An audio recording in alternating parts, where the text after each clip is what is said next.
好，谢谢心怡主播。我们继续再来看到的是这个轩岚诺台风呢，首当其冲的部分呢，就在东北部地区。好，我们来看到基隆的部分呢，也是首当其冲。目前基隆的最新状况又是如何？把时间交给记者尹志刚。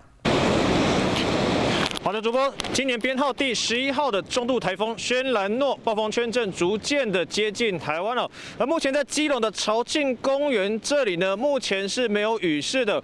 那甚至在稍早的时候，太阳还短暂的多次露脸哦。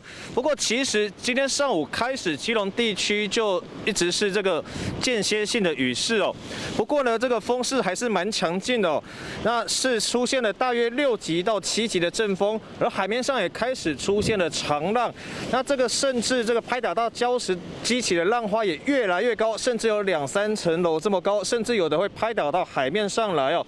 而巴士海峡附近以及台湾附近的各个海面，其实风浪还是持续偏大的，像是在基隆北海岸、兰屿绿岛等东半部地区，以及恒春半岛沿海，还有澎湖跟马祖都容易有长浪的发生哦。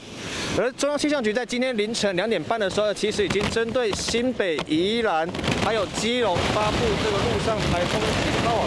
目前轩岚诺的中心位置是在这个台北的东南东大约300公里的海面上哦。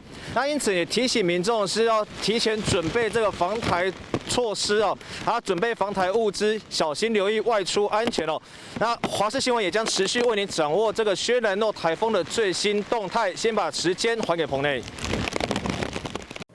我是吴依璇，想要跟我一起看新闻吗？现在就打开华视的 YouTube 频道，按下订阅，还要开启小铃铛哦。